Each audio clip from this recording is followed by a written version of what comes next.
Social মিডিয়ায় একটি দুঃসংবাদ ছড়িয়ে পড়েছে। এতে হতবাক হয়েছেন অনেক অনুগামী, কষ্ট পেয়েছেন সঙ্গীত প্রেমীরা, অনেকটা স্তব্ধ হয়ে পড়েছে বলিউড পাড়া। হৃদয়ে রক্তক্ষরণের মতো অবস্থা বলিপাড়ার অনেকের।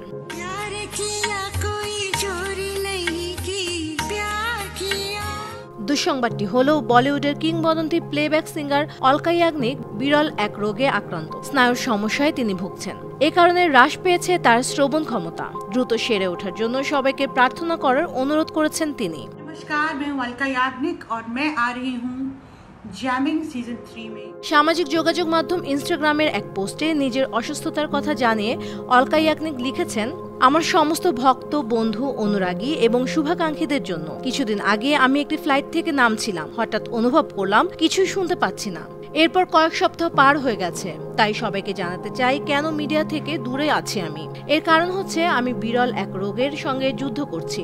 এটি একটি বিরল সংবেদনশীল স্নায়ুর সমস্যা, যার কারণে শ্রবণ শক্তি কমছে। এই আকস্মিক বড় ধাক্কা আমার অজান্তেই শরীরকে গ্রাস করছে। সবাই আমার জন্য প্রার্থনা করবেন, আমি যেন আবারও সুস্থ হয়ে উঠি।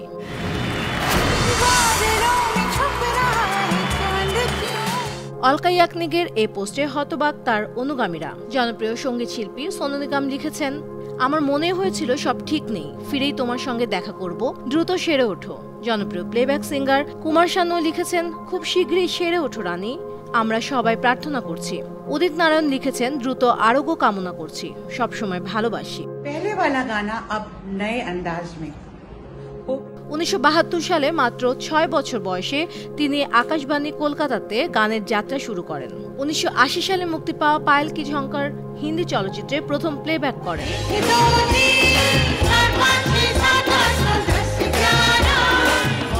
অলকার প্রথম আলোচিত সাফল্য আসে 1988 সালে মুক্তি পাওয়া হিন্দি চলচ্চিত্র তেহজাবে 1, 2, 3 গানের মধ্য দিয়ে।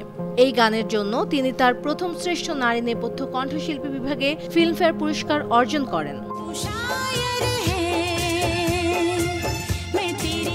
1991 সালে তিনি নাদিম শ্রাবণের সুরে সাজান চলচ্চিত্রে তু শায়ের হে, এসপি বাল সুব্রমণ্যমের সাথে দেখা হে পেহলি বার ও কুমার শানুর সাথে মেরা দিল ভি কিতনা গানগুলো সমালোচকদেরও প্রশংসা লাভ করে।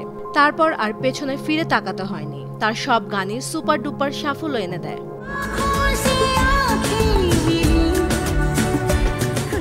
অলকা ইয়াগনিক 4 দশকের কর্মজীবনে 1000-এর বেশি ভারতীয় চলচ্চিত্রে এবং হিন্দি ছাড়াও অসমিয়া, বাংলা, গুজরাটি, মালয়ালম, মারাঠি, মণিপুরি, উড়িয়া, পাঞ্জাবি, ভোজপুরি, তামিল ও তেলুগু, কন্নড় সহ বিভিন্ন ভাষায় প্রায় 20,000-এর বেশি গান রেকর্ড করেছেন।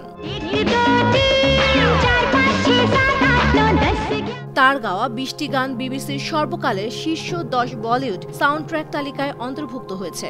2023 সালের জানুয়ারি অবধি তিনি ইউটিউবের মিউজিক চার্টস অ্যান্ড ইনসাইটসের শীর্ষ বৈশ্বিক শিল্পী তালিকায় শীর্ষস্থানে অবস্থান করেন। তিনি 37 কোটি 10 লাখ ভিউ নিয়ে এই চার্টে 331 সপ্তাহ শীর্ষে ছিলেন। फूल ही फूल राहों में खिल जाएंगे। অলকা ইয়াগনিক 2022 সালে 15.3 বিলিয়ন বা 1530 কোটি ইউটিউব ভিউ নিয়ে বিশ্বের সবচেয়ে বেশি স্ট্রিম হওয়া শিল্পী হিসাবে গিনেস বুক অফ রেকর্ডসে স্থান পান। বিনোদন ডেস্ক, বান্ন টিভি।